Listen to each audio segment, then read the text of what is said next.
Real Hindi story of 1972 Andes flight disaster. दुनिया के इतिहास में बहुत सी ऐसी दुर्घटनाएं हुई है जिसमें जिंदा बचे लोगों को विपरीत परिस्थितियों का सामना करना पड़ा है। ऐसा ही एक हादसा 1972 में एंडीज के बर्फीले पहाड़ों में हुआ था। हादसे में जिंदा बचे लोगों को उन बर्फीले पहाड़ों में बिना भोजन के 72 दिनों तक रहना पड़ा था।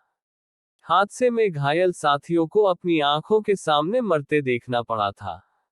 इतना ही नहीं, जिंदा रहने के लिए अपने ही साथियों की लाशों को खाना पड़ा था। इतिहास में ये बेहद ही दुखद दुर्घटना 1972 Andes flight disaster 1972 Andes flight disaster या miracle of Andes, miracle of the Andes के नाम से विख्यात है। दुर्घटना उस फ्लाइट में सवार उरुग्वे के ओल्ड क्रिश्चियन क्लब की rugby team, old Christians club rugby union team के उन दो खिलाड़ियों के हौसले के लिए भी जानी जाती है जिन्होंने एक सच्चे खिलाड़ी का परिचय देते हुए अंत तक हार न मानने वाले जज्बे को दिखाते हुए न सिर्फ खुद मौत को मात दी बल्कि 14 लोगों को जीवन दान दिया। ये दर्दनाक विमान दुर्घटना 13 अक्टूबर 1972 हुआ था। इसका शिकार हुई थी उरुग्वे के ओल्ड क्रिश्चियन क्लब की रग्बी टीम। टीम चिली के सेंटियागो में मैच खेलने जा रही थी। उरुग्वे एयरफोर्स का प्लेन टीम के खिलाड़ियों व अधिकारियों के साथ उनके परिवार व मित्रों को लेकर एंडीज पर्वत के ऊपर से गुजर रहा था। विमान में कुल 45 लोग मौजूद थे। उड़ान भरने के कुछ देर बाद ही मौसम खराब होने लगा था। एंडीज के सफेद बर्फीले पहाड़ों में पायलट को कुछ नजर नहीं आ रहा था।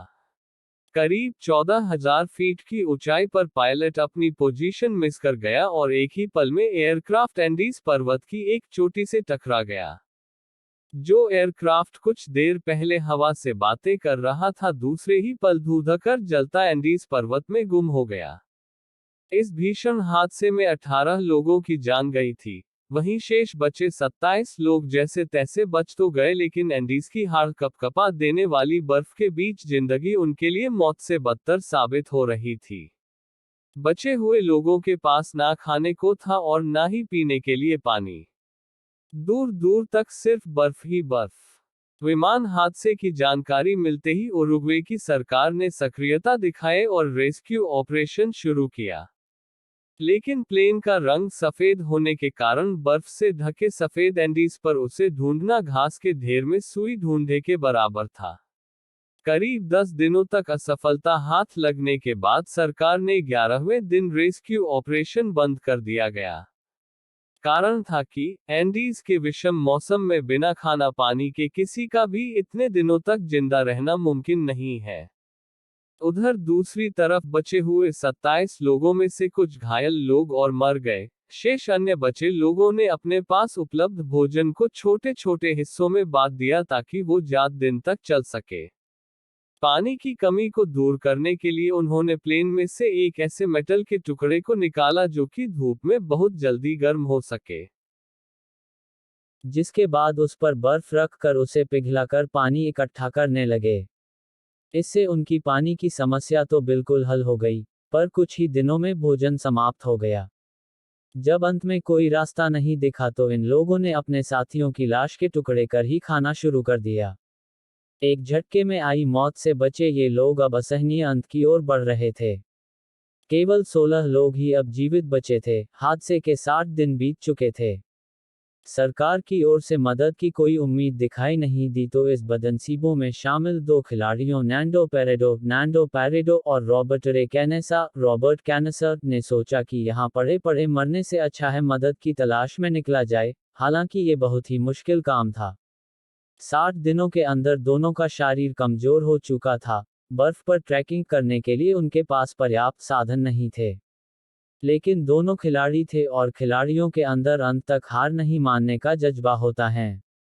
यही जज्बा उन दोनों खिलाड़ियों के काम आया और उन्होंने उन्हीं विपरीत परिस्थितियों में मदद की खोज के लिए ट्रैकिंग शुरू कर दी। पेरेडो और कैनेसा ने गजब का साहस दिखाते हुए 12 दिनों तक ट्रैकिंग की। अंत तक हार न मानने का एक खिलाड़ी वाला जज्बा दोनों के काम आया और आखिर दोनों एंडीज पर्वत को हराते हुए चिली के आबादी वाले क्षेत्र तक पहुंच गए, जहां दोनों ने रेस्क्यू टीम को अपने साथियों की लोकेशन बताई। इस तरह इन दोनों खिलाड़ियों ने तो जिंदगी की जंग जीत ही ली, साथ ही अपने साथियों के लिए भी ये वरदान साबित हुए। इस पूरे हादसे में हीरो बनकर सामने आए उस रॉबर्ट कैनेसा उस समय रग्बी खिलाड़ी के साथ मेडिकल स्टूडेंट भी थे।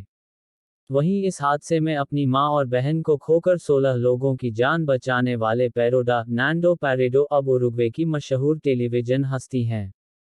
हादसे के 72 दिनों बाद 16 लोगों का बचना भी किसी चमत्कार से कम नहीं माना जा रहा था। पेरोडो ने इस पूरे हादसे और अपने संघर्ष को एक किताब की शक्ल भी दी है। इस भयावह घटना पर पियर्स पॉल रीड ने 1974 में एक किताब अलाइव लिखी थी, जिस पर 1993 में निर्देशक फ्रैंक मार्शल ने फिल्म भी बनाई थी। करीब 10 साल पहले डॉक्टर कैनेसा ने इस घटना में बचे 2 अन्य साथियों के साथ एंडीज पर पहुंचकर मौत को मात देने के अपने कारनामे का जश्न मनाया था।